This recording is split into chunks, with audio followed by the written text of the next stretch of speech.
নবী করিম সাল্লাল্লাহু আলাইহি সাল্লাম বলছেন, মিরাজের রাতে আমি যখন গিয়েছি তখন দেখলাম এক শ্রেণীর মানুষকে শাস্তি দেওয়া হচ্ছে। কি শাস্তি? সেই মানুষদেরকে রক্ত, পুজ এগুলো খাবার দেওয়া হচ্ছে। তখন জিবরাইল আলাইহিস সালামকে জিজ্ঞাসা করা হলো যে এরা কারা, কাদেরকে এসব নিম্নতম খাবার দেওয়া হচ্ছে? তখন উত্তরে জিবরাইল আলাইহিস সালাম বললেন, আপনার উম্মতের মধ্যে যারা মাদক সেবন করে তাদের জন্য এগুলো বরাদ্দ, তাদেরকে দেওয়া হয়।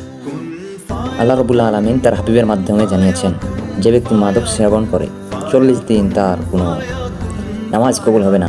সে যদি আল্লাহর কাছে তওবা করে তাহলে আল্লাহ তাকে মাফ করে দিতে পারে। সে যদি আবারও মাদক সেবন করে আবারও তওবা করে আল্লাহ তাকেও মাফ করে দিতে পারেন। তৃতীয়বারও যদি সে মাদক সেবন করার পর আবারও তওবা করে তাহলে আল্লাহ তাকে আবারও মাফ করে দেবেন। এরপরেও যদি কেউ মাদক সেবন করে তখন নবী সাল্লাল্লাহু আলাইহি সাল্লাম বলেছেন যে আল্লাহ পাক তাকে মৃত্যুর পরে তিনাতুল খাবার পান করাবেন। তিনাতুল খাবারটা কি জিজ্ঞাসা করা হলো। তখন রাসূলুল্লাহ সাল্লাম উত্তরে বললেন যে তিনাতুল খাবার হচ্ছে সেই খাবার যেটা হচ্ছে রক্ত, পুজ, পানি বা মানুষেরকে যে জ্বালানো হয় সেগুলো রক্ত পচে সরে জ্বলে যে রসটা বের হয় সেটাই হচ্ছে তিনাতুল খাবার। আল্লাহ তাআলা আমাদেরকে হেদায়েত দান করুক এবং সঠিক পথে ফিরে আসার তৌফিক দান করুক।